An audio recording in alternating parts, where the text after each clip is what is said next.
When developing learning algorithms, very often a few simple plots can give you a better sense of what the algorithm is doing and just sanity check that everything's going okay and the algorithm is doing what it's supposed to.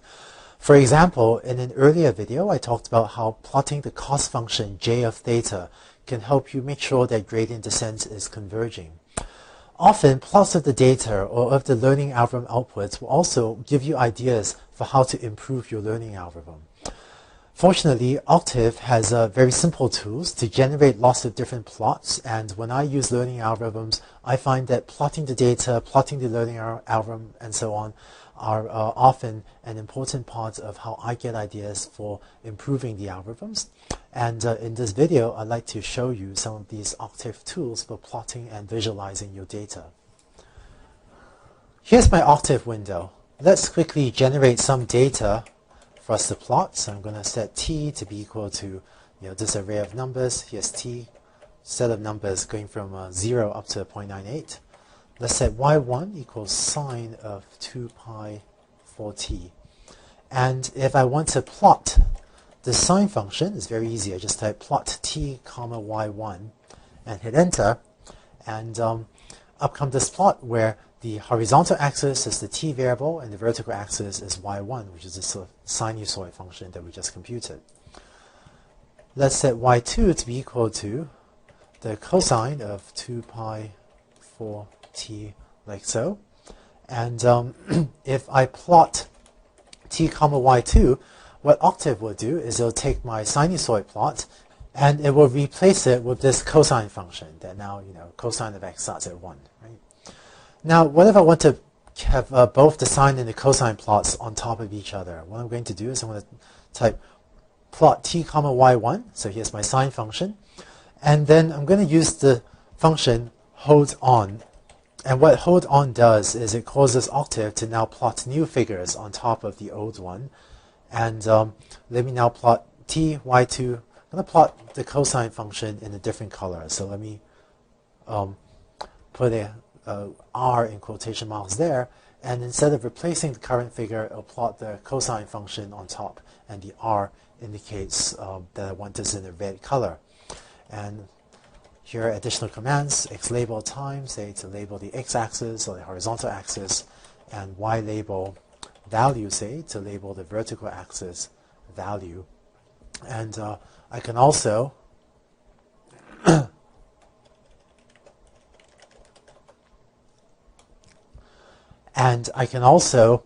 label my two lines with this command, legend, sine, cosine, and this puts this legend up on the upper right showing what the two lines are.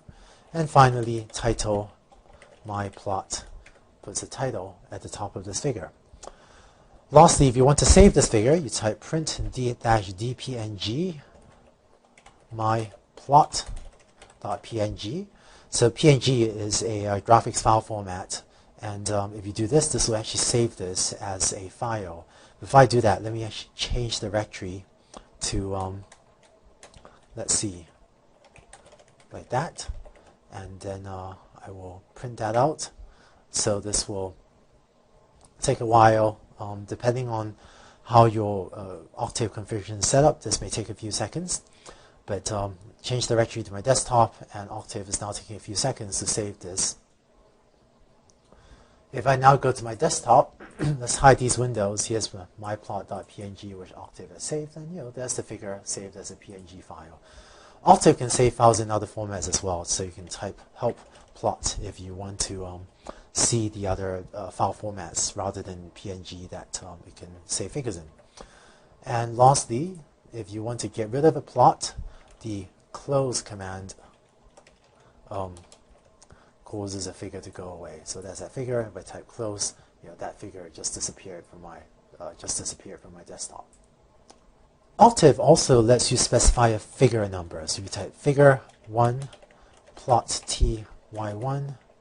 That starts up first figure and that plots ty1. And then if you want a second figure, you specify a different figure number. So figure 2 plot t y2, like so. And now on my desktop, I actually have two figures, figure 1 and figure 2. That's one plotting the sine function, one plotting the cosine function Here's one other neat command that I often use, which is the subplot command. So I'm going to use subplot 1, 2, 1. What that does is it subdivides the plot into a 1 by 2 grid.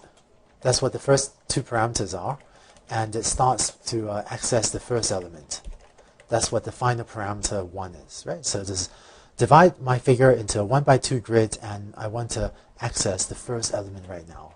And so if I type that in, it's brought up this figure that is on the left, and if I plot t, y1, it now fills up this first element, and if I now do subplot 1, 2, 2, I'm going to start to access the second element, and plot t, y2 will fill in y2 in the right-hand side or in the second element.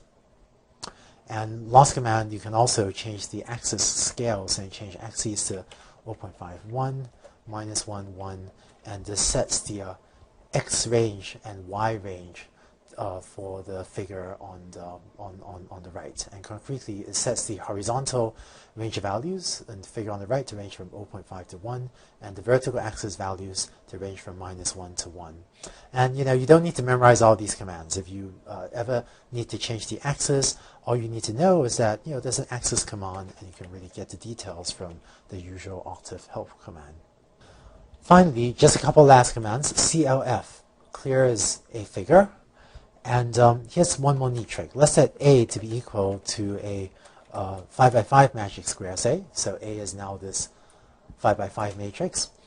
There's a neat trick that I sometimes use to visualize a matrix, which is I can use image SC of A. And what this will do is this will plot a 5 by 5 matrix. So take my matrix, I'll plot this as a 5 by 5 grid of colors, where the different colors correspond to the different values in the A matrix. So concretely, I can also do color bar. Let me use a more sophisticated command. Image SCA, color bar, color map, gray. This is actually running 3 commands at a time. I'm running image SC, then running color bar, then running color map, gray. And what this does is it sets a color map to a gray color map, and on the right it also puts in this color bar. And so this color bar shows what the different shades of color correspond to. Concretely, the upper left element of the A matrix is 17, and so that corresponds to kind of a mid shade of gray. Whereas in contrast, the second element of A, so the 1, 2 element of A is 24, right? So it's A 1, 2 is 24. So that corresponds to this square up here, which is nearly a shade of white. And the small values, say what is that? A45, is the value 3 over here. That corresponds, you can see on my color bar, that corresponds to a much darker shade in this image.